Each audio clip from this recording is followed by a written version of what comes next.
Hello students, इस video के अंदर हम करेंगे 8th क्लास का साइंस का चैप्टर नंबर 10। रीडिंग करेंगे इस चैप्टर की पूरी हम। तो देखिए क्या है, चैप्टर का नाम क्या है, reaching the age of adolescence. जो एडोलेसेंस एज है हमारी, उस एज के अंदर एंट्री करना। जैसे कि आप सब जो वीडियो देख रहे हैं, अभी जो आपकी एज चली हुई है वो आपकी एडोलेसेंट एज चली हुई है, जिसमें आपकी एज 11 से स्टार्ट हो जाती है और ये आपकी एज चलती है 18 से 19 तक, 19 ईयर्स तक।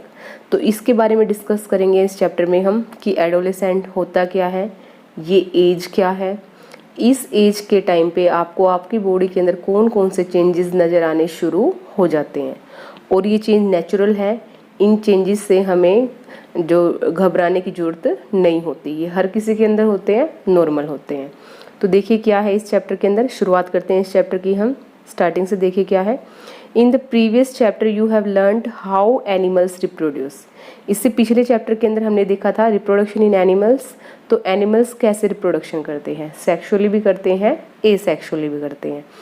It is only after growing up to a certain age that human beings and many other animals can reproduce. कुछ एक एज पीरियड है एनिमल्स के अंदर, ह्यूमन बींग्स के अंदर। उस एज पीरियड में एंट्री करने के बाद एनिमल्स क्या कर सकते हैं, रिप्रोडक्शन कर सकते हैं। रिप्रोडक्शन का मतलब है कि वो अपने जैसे बच्चे पैदा कर सकते हैं। जैसे कि डॉग है, डॉग के जैसा बच्चा होगा डॉग का, काऊ है, काऊ के जैसा होगा, ह्यूमन बींग्स है तो ह्यूमन बींग के जैसा बच्चा होगा। तो एक फिक्स एज पीरियड के बाद जो रिप्रोडक्शन प्रोसेस है एनिमल्स के अंदर वो शुरू हो जाता है। अब एनिमल्स में ह्यूमन बींग्स भी एनिमल्स में ही काउंट होते हैं, लेकिन हम सुपीरियर एनिमल्स हैं, हम मैमल्स के अंदर आते हैं। हमारी कौन सी क्लास है, mammals. Why can human reproduce only after a certain age. इन्होंने यहाँ से क्वेश्चन किया है कि जो ह्यूमन बींग्स हैं वो किसी एक फिक्स एज के बाद ही रिप्रोडक्शन शुरू करते हैं, ऐसा क्यों होता है। तो आप इसका आंसर निकालेंगे इस चैप्टर से, ऐसा क्यों होता है, क्या चेंजेस आते हैं हमारे बॉडी के अंदर, कौन से हार्मोन्स बनते हैं जो रिस्पॉन्सिबल होते हैं इस एज पीरियड के अंदर रिप्रोडक्शन शुरुआत करने में हेल्प करते हैं। In this chapter you will learn how about changes that takes place in the human body after which a body becomes capable of reproduction. तो इस चैप्टर में आपको यही स्टडी करना है कि ह्यूमन बींग्स के बॉडी के अंदर ऐसे कौन से चेंजेस आते हैं जिसकी वजह से जो रिप्रोडक्शन है वो शुरुआत हो जाती है रिप्रोडक्शन की। In chapter 9 you have learned about human reproductive organs. 9 chapter के अंदर आपने ह्यूमन रिप्रोडक्टिव ऑर्गन्स के बारे में हमने डिटेल से किया है, वीडियो डाल चुके हैं इसकी कि कैसे हमारे अंदर फीमेल के अंदर ओवरी प्रेजेंट होती है, यूट्रस है, और कैसे मेल के अंदर टेस्टिस प्रेजेंट है, या फिर जो दूसरे ऑर्गन्स हैं मेल के वो क्या क्या है, उनके नाम, सारा उनका स्ट्रक्चर हम डिटेल में कर चुके हैं चैप्टर नंबर 9 के अंदर। Here we shall discuss the role that hormones play in bringing about changes that makes a child grow into adult. इस चैप्टर के अंदर हम क्या करेंगे, हॉर्मोन्स, ठीक है, क्योंकि जो हमारे बॉडी के अंदर चेंजेस आते हैं जो एडोलेसेंट एज पीरियड के अंदर, वो सब किसकी वजह से होता है, ये सारा हॉर्मोन्स की वजह से। तो हॉर्मोन्स की वजह से चेंज आएंगे, जिसकी वजह से क्या होगा, एक जो चाइल्ड है उसकी बॉडी ग्रो करके क्या बना देगी, एडल्ट बना देगी। ठीक है, तो हॉर्मोन्स के बारे में करेंगे हम, कैसे हॉर्मोन्स है, कैसे चेंजेस आएंगे। तो यहाँ से नेक्स्ट देखिए क्या है, adolescence and puberty. In terms के बारे में पढ़ना हमें, एडोलेसेंस क्या होता है, प्यूबर्टी क्या होती है। तो एक इन्होंने यहाँ पे एक बर्थडे सेलिब्रेशन की बात की है।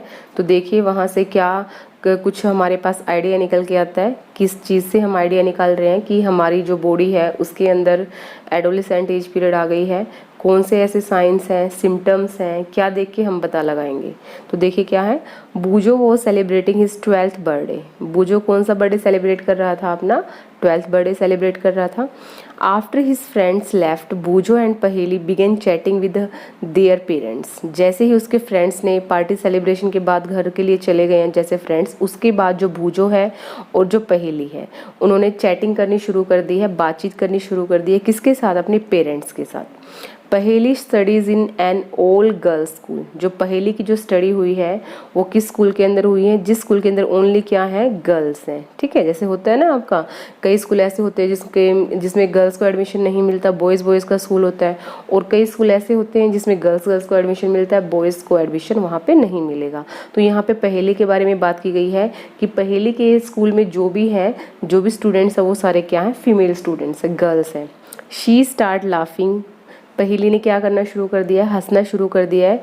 She remark that many of the Boojho school friends whom she meet after a year had suddenly shot up in the height.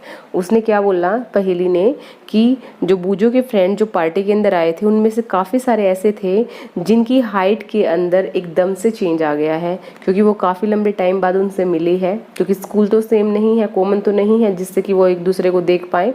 तो वो क्या हुआ, काफ़ी लंबे टाइम मिलने के बाद उनकी हाइट के अंदर एकदम से क्या आ गया है? चेंज आ गया है। Some of them were looking very funny, उनमें से जो बहुत सारे ऐसे थे फ्रेंड थे बूजो के जो कि फ़नी दिख रहे थे। फ़नी किस वजह से? कोई जोकर थोड़ी ना थे जो फ़नी दिखेंगे, वो फ़नी किस वजह से? क्योंकि उनके जो लिप्स हैं उसके ऊपर क्या आ चुकी थी? हेयरी लाइन आ चुकी थी, क्योंकि उनके अंदर मूछें आनी शुरू हो गई थी। ठीक है, तो इसलिए क्या लगता है ना फ़नी, जैसे कि अभी एडोलेसेंट जो इस पीरियड आता है उसमें हमें अलग सा ही लगना शुरू हो जाता है कि फेस पे थोड़ा अलग सा कि मूछें आनी शुरू हो जाएगी, दाढ़ी आनी शुरू हो जाएगी, तो उससे थोड़ा अलग लुक आ जाता है बच्चों के अंदर।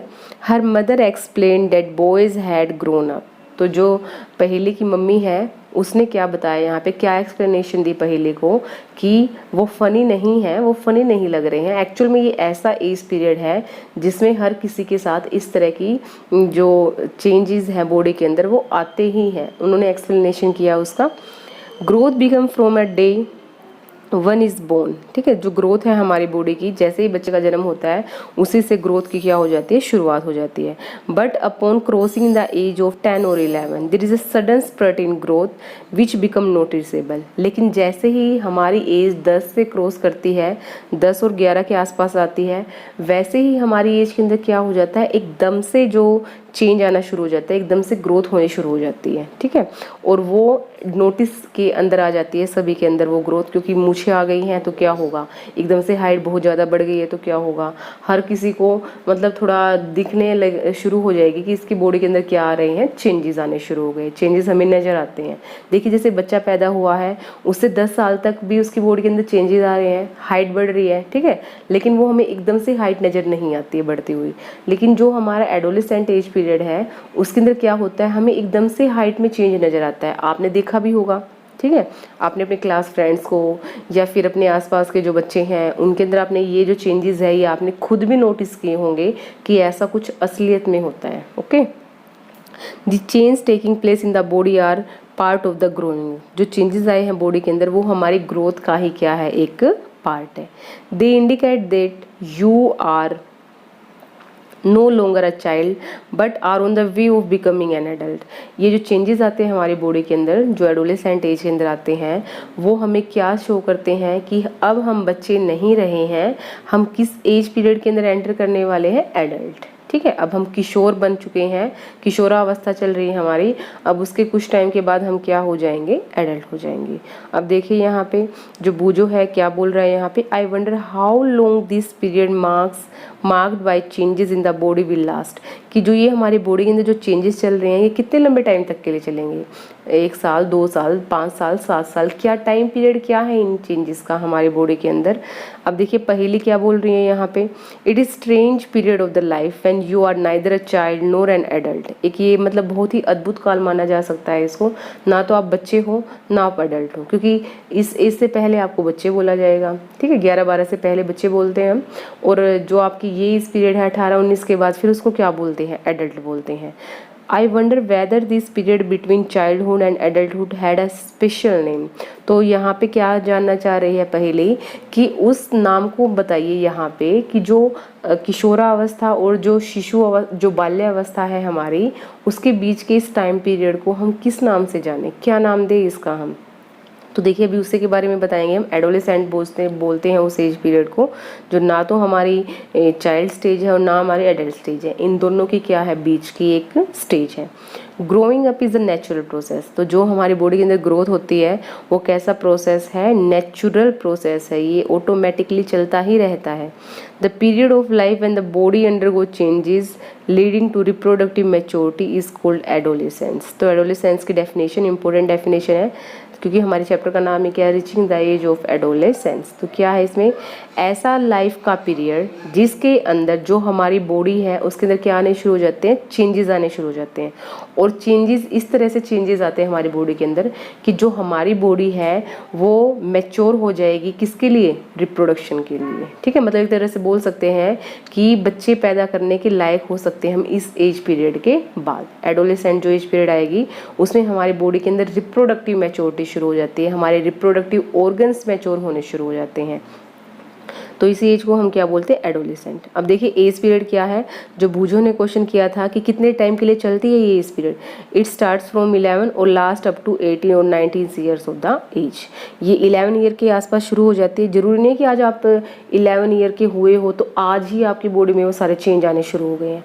किसी के अंदर 10 ईयर से भी शुरू हो जाते हैं, किसी के अंदर थोड़ा बहुत, मतलब ऊपर नीचे चलता रहता है थोड़ा बहुत टाइम पीरियड का, लेकिन ये 10 साल या 11 साल के आसपास हमारी बॉडी के अंदर ये चेंजेस आने शुरू हो जाते हैं।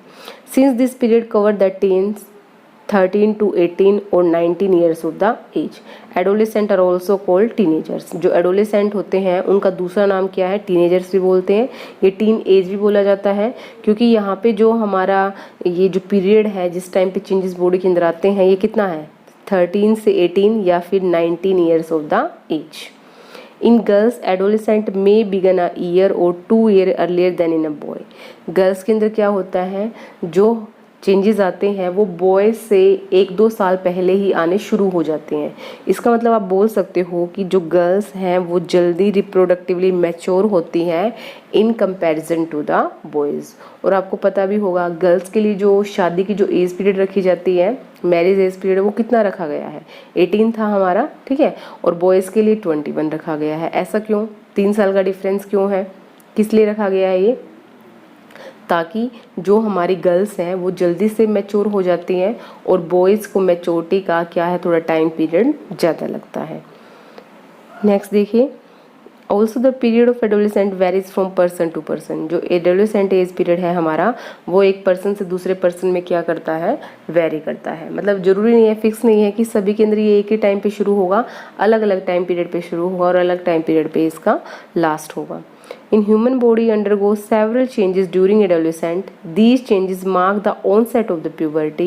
The most important changes which marks puberty is that boys and girls become capable of reproduction. तो उन्होंने बोला है कि ह्यूमन बॉडी के अंदर क्या होता है, बहुत सारे चेंजेस देखने को मिलते हैं एडोलेसेंट एज पीरियड के अंदर, और जो हमें चेंजेस नज़र आते हैं एडोलेसेंट एज पीरियड के अंदर उसको हम क्या बोलते हैं कि प्यूबर्टी एज आ गई है हमारी, ठीक है। और इस टाइम पे क्या होता है, प्यूबर्टी एज टाइम पे हमारे जो बॉयज़ हैं और जो गर्ल्स हैं वो क्या हो जाती है, उनकी बॉडी किसके कैपेबल हो जाती है, रिप्रोडक्शन के कैपेबल, मतलब प्रजनन की कैपेबल हो सकती है। Puberty ends when adolescent reaches reproductive maturity. और जो प्यूबर्टी है उसकी जो लास्ट है कब होता है, जब रिप्रोडक्टिव मैच्योरिटी क्या हो जाती है, कंप्लीट हो जाती है। नेक्स्ट देखिए उसके बाद क्या है, Paheli and Bujo realized that sudden increase in height and hairy lines above the lips in boys were signs of the adolescent. They wanted to know more about the changes at the puberty. पहेली और बूजो को अब यहाँ पे realise हो गया है, वो समझ चुके हैं कि जो इस तरह से हाइट बढ़ी है वो किस चीज़ का साइन है, कि हम किस एज पीरियड के अंदर एंटर कर चुके हैं, एडोलेसेंट एज पीरियड के अंदर हम एंटर कर चुके हैं। और ये है, अब पहेली और बूजो यहाँ पे क्या जानना चाह रहे हैं कि चलो उनको एक तो यहाँ पे साइन पता चल गया है कि रिप्रोडक्टिव एज चल रही है उनकी, एडोलेसेंट एजेस चल रही है, ठीक है, कि हाइट एकदम से क्या हो गई है उनकी, इंक्रीज हो गई है। तो और कौन कौन से साइन है जिससे हम एडोलेसेंट एज पीरियड की पहचान कर सकते हैं, ठीक है। हेयर लाइन हो गई, उससे पता चल गया है। दूसरा इंक्रीज इन हाइट हो गई, सडन इंक्रीज इन हाइट, उससे भी हमें कंफर्म हो गया है कि एडोलेसेंट एज पीरियड चल रही है। लेकिन क्या कोई और भी साइंस है, क्या और भी हमारे पास कोई क्लू है जिससे देख के हम पता लगा पाएँ कि कौन सी एज पीरियड चल रही है हमारी, एडोलेसेंट। तो देखिए नेक्स्ट क्या है, changes at puberty, increase in height. जब प्यूबर्टी एज पीरियड चलती है, जब किशोरावस्था हमारी आती है, तो उस टाइम पे हमारे बॉडी के अंदर कौन कौन से चेंजेस आते हैं। तो सबसे पहले क्या है, इंक्रीज इन हाइट एकदम से इंक्रीज हो जाती है। तो यहाँ पे आपको एक चार्ट दिया गया है, देखिए इस चार्ट पेपर पे क्या बताया गया आपको, एज इन ईयर्स के अंदर एज बताई गई है, percentage of full height boys और गर्ल्स। अब देखिए एज इन ईयर्स में यहाँ पे लिखा हुआ है 8 ईयर्स। बॉयज़ की जो हाइट है वो कितनी होगी 72%, और जो गर्ल्स की हाइट है वो कितनी होगी, जो फुल ग्रोथ होगी हाइट की उसकी 72% तक किस एज पीरियड में कंप्लीट हो जाती है, 8 ईयर्स तक। मतलब आप समझ पा रहे हो क्या बोल रहे हैं यहाँ पे, कि मान लिया आपकी हाइट है टोटल 5 फीट, तो 5 फीट का जो 72% तक हमारी बॉडी की जो ग्रोथ होगी, जो हमारी हाइट होगी, मतलब जो 4 फुट कुछ इंच होगी हमारी, तो वो हमारी हाइट किस एज पीरियड तक निकल जाती है, 8 ईयर्स तक। गर्ल्स के अंदर क्या होता है, 8 ईयर्स की एज में 77% तक हाइट इंक्रीज हो जाती है। मतलब जो जितनी टोटल हाइट निकलनी है हमारी जो टोटल हाइट जितनी भी होनी है उसका 77% हमारा 8 ईयर्स में ही कंप्लीट हो जाता है। 8 ईयर्स के बाद क्या, धीरे धीरे फिर हमारी क्या होगी, हाइट एकदम से बढ़ती जाएगी। 9 ईयर एज में देखिए क्या है, बॉयज़ की हाइट कितने परसेंट हो जाती है, 75%, और गर्ल्स की हाइट क्या है, 81%। 10 ईयर की एज में 78% बॉयज़ की हाइट, और गर्ल्स की हाइट कितनी है, 84%। और 11 ईयर्स की एज में 81%, और गर्ल्स की कितनी, 88%। तो अब देखिए लास्ट में आप देखिए यहाँ पे 17 और 18 ईयर्स की एज में, जो 18 है पहले आप 18 चेक कर लीजिए, बॉयज़ की हाइट भी 100% और गर्ल्स की हाइट भी 100%। मतलब जो हमारी 18 साल की जो उम्र होती है उसमें जो मैक्सिमम हमारी हाइट निकलनी होती है वो 18 साल की उम्र तक हमारी हाइट निकल जाती है। लेकिन जो स्टार्टिंग के जो टाइम है, जो स्टार्टिंग के ईयर्स है, उस टाइम पे गर्ल्स की हाइट ज़्यादा बढ़ती है in comparison to the boys. देख पा रहे हो ना आप, 8 ईयर्स में क्या होगी, गर्ल्स की हाइट ज़्यादा 77% और बॉयज़ की हाइट क्या है, 72%।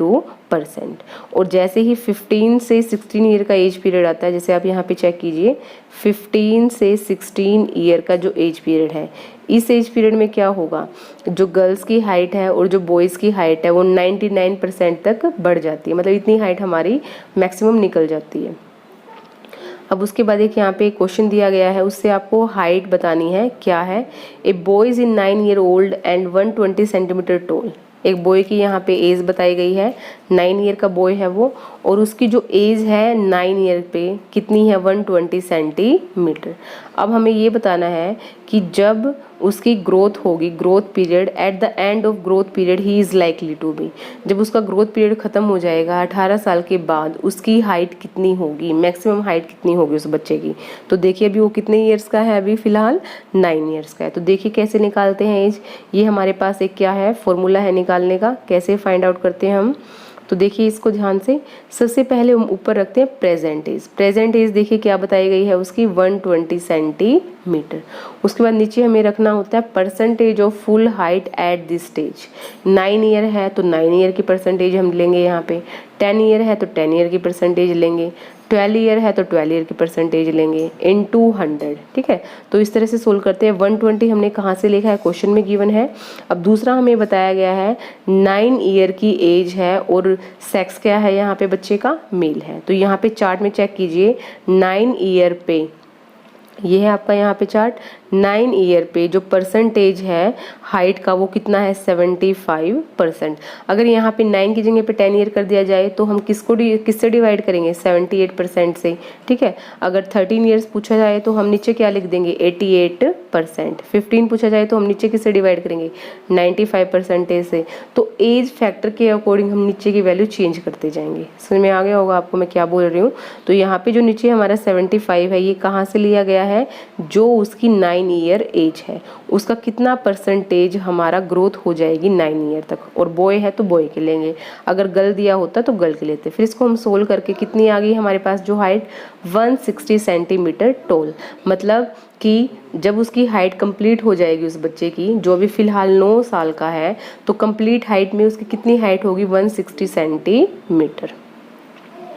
नेक्स्ट देखिए यहाँ पे एक्टिविटी 10.2, इसमें भी क्या हमें एक ग्राफ दिया गया है। ग्राफ से आपको बताया गया कि क्या है, तो ग्राफ से देखिए मैं आपको डायरेक्ट ग्राफ ही बता देती हूँ। ग्राफ के अंदर क्या बताया गया है, आप यहाँ पे नीचे देख पा रहे होंगे एक्स एक्सिस पे एज इन ईयर्स। ईयर्स के अंदर एज, और जो आपका ये वाई एक्सिस है यहाँ पे आप देख पा रहे हैं परसेंटेज ऑफ फुल हाइट, किस चीज़ की परसेंटेज, फुल हाइट की परसेंटेज। अब जो आपको यहाँ पे ये रेड कलर नज़र आ रहा है ये सारा, ये आपका क्या है, गर्ल्स की हाइट, ठीक है, percentage increase in height of the girls, sorry boys की है ये आपकी बॉयज़ की हाइट, क्योंकि रेड से आपको यहाँ को किसको मार्क कर रखा है, बॉयज़ को। और जो कि आपका यहाँ पे क्या कलर है, ब्लू कलर है, उससे किसको रिप्रेजेंट कर रखा है, गर्ल्स को, ब्लू कलर से गर्ल्स को, और बॉयज़ को किससे रिप्रेजेंट कर रखा है, रेड लाइन से। तो आप देख पा रहे होंगे किसकी जो हाइट है स्टार्टिंग में ज़्यादा बढ़ती है, गर्ल्स की, देख पा रहे हैं ना आप। बॉयज़ का तो 70 के आसपास है और गर्ल्स का 8 ईयर पे कितना है, 75 के आसपास है। तो स्टार्टिंग में जो हाइट होती है वो किसकी ज़्यादा इंक्रीज होती है, गर्ल्स की, ठीक है। और जो एज पीरियड आता है यहाँ पे कितना, जो एज पीरियड आएगा यहाँ पे, जो मैक्सिमम एज पीरियड 18 पे, दोनों की हाइट कितनी हो जाएगी, 100%। क्या हो जाएगी दोनों की हाइट, 100%। तो आपको कंपैरिजन दिखाया गया है दोनों की हाइट का, बॉयज़ की हाइट और गर्ल्स की हाइट, परसेंटेज कितनी परसेंटेज इंक्रीज होगी बॉयज़ की हाइट, ईयर्स की बात की गई है, 8 ईयर्स पे, 9 ईयर पे, 10 ईयर पे, और गर्ल्स और बॉयज़ में कंपैरिजन शो किया गया है। तो रीड कर लेंगे एक बार इसको, आप चेक कर लेंगे आपको क्या समझ में आया यहाँ से।